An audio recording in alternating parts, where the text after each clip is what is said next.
ایک اور صحابی تھے عبداللہ ذوالبجدین رضی اللہ تعالیٰ عنہ. نام عبداللہ تھا، مگر مدینہ طیبہ سے تھوڑے سے فاصلے پر ایک بستی میں رہتے تھے. والد فوت ہو گئے تھے تو چچا ان کی کفالت کرتے تھے، اور چچا نے ان کو بڑے محبت سے رکھا تھا. کھانا بھی اچھا دیتا تھا اور بہترین لباس دیتا. عبداللہ شکل کا بھی بہت خوبصورت تھا، پھر اس کے اوپر جب قیمتی اور خوبصورت لباس پہنتا تو اس کی جوانی کو دیکھ کے، اس کی پرسنالٹی کو دیکھ کے لوگ حیران ہوتے تھے. چنانچہ عبداللہ جب مدینہ طیبہ آتا تو لوگ حیران ہو کے اس کو دیکھتے تھے کہ کتنا خوبصورت نوجوان ہے اور کتنے اچھے کپڑے اس نے پہنے ہوئے ہیں. اللہ کی شان دیکھیں کہ عبداللہ نبی اسلام کی خدمت میں حاضر ہو گیا اور اس نے کلمہ پڑھ لیا. اب جب واپس گھر گیا تو چاہتا تو وہ تھا کہ میں نبی اسلام کی محبت کو چھپاؤں، مگر محبت چھپانے سے چھپتی نہیں ہے. ایک دم بھی محبت چھپ نہ سکی جب تیرا کسی نے نام لیا. اس کے چچا نبی اسلام کا نام لیتے یا والدہ لیتی تو عبداللہ ذرا ادھر دیکھتا، توجہ سے بات سنتا، تو گھر والوں نے فگر آؤٹ کر لیا کہ اس کے اندر کوئی نہ کوئی تبدیلی آئی ہے.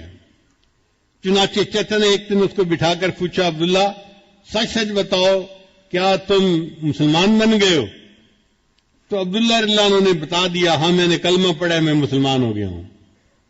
چچا کو بڑا غصہ آیا. اس نے کہا کہ میں اتنا پیسہ خرچ کرتا ہوں، تمہیں بہترین غذا دیتا ہوں، تمہیں کھانا دیتا ہوں، لباس دیتا ہوں، اور تو ایسا نمک حرام کہ ہم اپنے ماں باپ کے دین پہ جمے ہوئے ہیں، تو ہمارے دین کو چھوڑ کے چلا گیا. اگر ایسا ہے تو میں تمہیں پھر اس گھر میں رہنے کی اجازت نہیں دے سکتا، میں نکال دوں گا. عبداللہ نے کہا نکال دے، میں چلا جاؤں گا. چچا کو اور غصہ آیا. اس نے تو پٹائی کی. پہلے جب ٹکا کے مار لیا نا اور اس کا غصہ تھوڑا ٹھنڈا ہوا تو اس نے کیا کیا کہ عبداللہ کے جسم پہ جو لباس تھا نا، پورا لباس کاٹ کے اتار دیا. یہ لباس میں تجھے سلوا کے دیا تھا، اب یہ لباس میں اتارتا ہوں. چنانچہ بالکل جیسے چھوٹا بچہ بالکل برہنہ ہوتا ہے، عبداللہ کو اس طرح برہنہ حالت میں اس نے اپنے گھر سے دھکا دے دیا. اب جوان عمر بیٹا جب اس طرح برہنگی کی حالت میں گھر سے باہر نکلا تو ماں کچھ کر تو سکتی نہیں تھی. اس نے کیا کیا کہ ایک چادر تھی جو اپنے سر پہ عورتیں بڑی چادر لیتی ہیں، اس نے وہ چادر گلی میں ڈال دی کہ میرا بیٹا کم از کم میری چادر سے اپنے سطر کو تو چھپا لے گا. عبداللہ رضی اللہ عنہ نے اس چادر کے 2 ٹکڑے کر دیے. ایک ٹکڑا تہبند کی طرح باندھ لیا اور دوسرا ٹکڑا جیسے سردیوں میں گرم چادر لپیٹتے ہیں اپنے اوپر لپیٹ لیا. پھر عبداللہ سوچنے لگا میں کہاں جاؤں؟ تو دل نے کہا کہ جن کی خاطر یہ سب کچھ میرے ساتھ پیش آیا ہے اب مجھے انہی کے پاس جانا ہے. چنانچہ عبداللہ رضی اللہ تعالیٰ عنہ مدینہ طیبہ آئے. فجر کے بعد کا وقت ہے. نبی علیہ السلام مسجد میں تشریف فرمائے اور صحابہ سے گفتگو فرما رہے ہیں. اللہ کے حبیب صلی اللہ علیہ وسلم نے دور سے عبداللہ کو آتے ہوئے دیکھا تو محبوب صلی اللہ علیہ وسلم نے پہچان لیا یہ وہی نوجوان تھا جو اتنے خوبصورت لباس پہنتا تھا، لوگ اس کی طرف آنکھ اٹھا کے دیکھتے تھے. آج 2 چادروں میں لپٹا ہوا آ رہا ہے. دونوں جہاں کسی کی محبت میں ہار کے وہ آ رہا ہے کوئی شب غم گزار کے.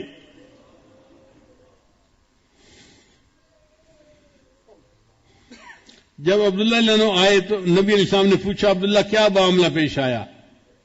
انہوں نے بتایا کہ مجھے اتنی پٹائی ہوئی، اپنے زخم کو نشان دکھائے اور میرے تو کپڑے بھی اتار لیے گئے، اور یہ والدہ کی چادر ہے جس میں کہ میں اپنے جسم لپیٹ کے آپ کے پاس حاضر ہو گیا ہوں.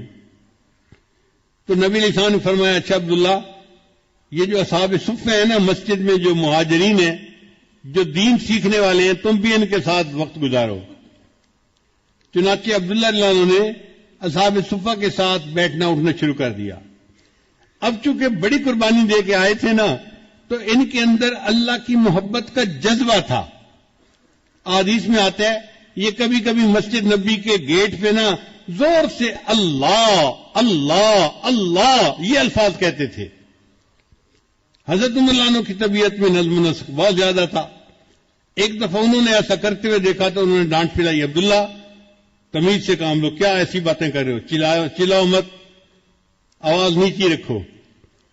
نبی علیہ السلام کو پتہ چلا تو نبی علیہ السلام نے حضرت عمر عنہ کو بلایا, فرمایا عمر عبداللہ کو کچھ نہ کہنا, یہ جو کرتے ہے اللہ کی محبت میں ڈوب کے کرتا ہے.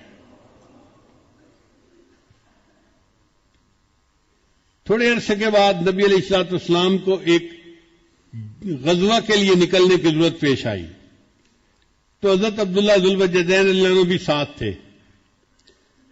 کچھ سفر طے ہو گیا, ایک جگہ پر قیام ہوا. وہ جگہ بڑی سرسبز تھی اور موسم میں ذرا خنکی تھی, ٹھنڈ تھی. حضرت عبداللہ رضی اللہ عنہ کو بخار ہو گیا. اللہ کے حبیب صلی اللہ علیہ وسلم کو جب پتہ چلا کہ عبداللہ رضی اللہ عنہ کو بخار ہو گیا ہے, تو نبی علیہ السلام نے ارادہ کیا کہ میں ان کی تباہ پرسی کے لیے جاتا ہوں.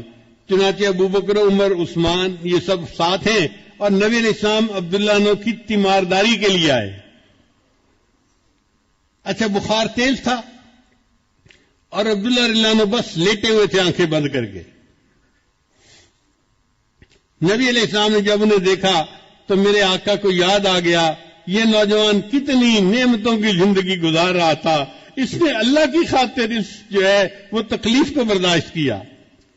تو محبوب صلی اللہ علیہ وسلم اس کے قریب آ کر بیٹھے اور اس کے سر کے نیچے سے سرہانے کو ہٹا دیا اور اس کا سر اپنی گود مبارک میں رکھ لیا. یہ عبداللہ عنہ وہ صحابی ہے جن کو اس حال میں موت آئی کہ ان کی نگاہیں نبی علیہ السلام کے چہرے انور پر جمی ہوئی تھیں اور ان کا سر نبی علیہ السلام کی گود مبارک میں تھا. انہوں نے آخری سانس لیا اور ان کی اوپر پرواز کر گئی. آقا تیری معراج کہ تو لوح و قلم تک پہنچا, تیری معراج کہ تو لوح و قلم تک پہنچا, اور میری معراج کہ میں تیرے قدم تک پہنچا. یہ عبداللہ عنہ وہ صحابی تھے کہ جن کو نبی علیہ السلام کی مبارک گود کے اندر موت آئی. نبی علیہ السلام نے فرمایا کہ عبداللہ کو نہلا دو اور تیار کر دو.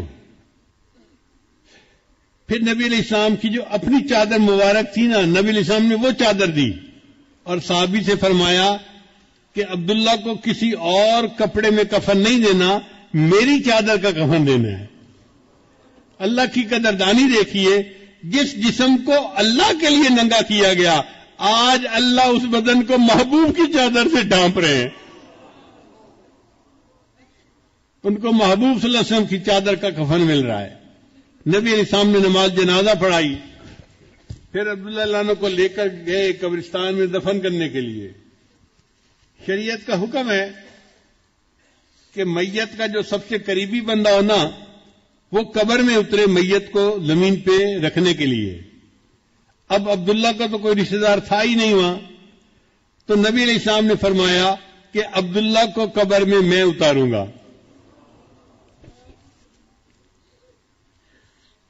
چنانچہ حدیث پاک میں آتا ہے کہ نبی علیہ السلام عبداللہ عنہ کی قبر میں نیچے اترے اور آپ نے اپنے دونوں مبارک ہاتھوں میں ان کی میت کو لیا اور اپنی امانت کو زمین کے سپرد کر دیا.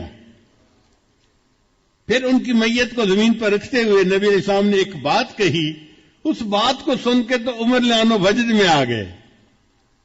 کیا بات کہی؟ نبی علیہ السلام نے یہ بات کہی, اے اللہ میں عبداللہ سے راضی ہوں, تو بھی عبداللہ سے راضی ہو جانا.